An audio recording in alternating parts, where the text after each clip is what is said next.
For right now, though, Ted, by '86, Jake was off to the WWF, and you wouldn't follow him there until like the next year. So, as your pal is off to the biggest stage in wrestling and enjoying some really huge success up there, Yeah. were you feeling at all like you needed to make the move there as well? Well, the other thing that I had going on at that time was I had a really good deal in Japan. Stan Hansen and Bruiser Bodie at one time were the two most famous pro wrestlers that were foreigners in Japan. And Brody jumped to the other company, to New Japan. And when he did that, Stan needed a partner, and he came to me and he says, "Do you want the job?" And I said, "God, are you kidding? It's a pig's ass pork." Yeah, thank you.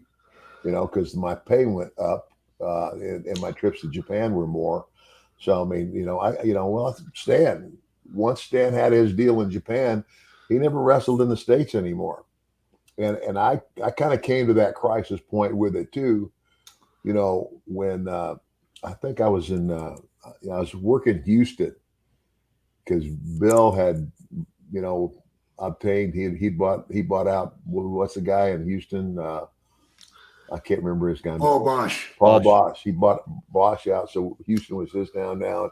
Anyways, I was standing in the back watching the match and talking to Bruce Pritchard, and Pritchard tells me, he says, "I'm about to fly to New York to see about getting the job." And I said, "Well, throw my name out there." I said, "They know me. I was there once before." And so I go on another trip to Japan, and I came back to the hotel one night, and there's a message. Call Bruce Pritchard ASAP. I said, "Okay." So I called Bruce and I said, "What's up?" He says, "Two things have happened." He says, "When you get back to Mid-South, Bill is no longer your boss." I said, "What?" He sold the company to Jim Crockett. Bill saw what was coming. Bill's a sharp guy.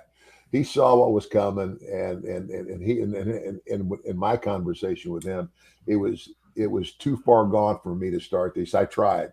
He says, but it wasn't going to happen, and so he just got out. So and he says, and the other thing is, do not sign a contract with Jimmy Crockett because Vince is really interested in you. So, and then the rest is history.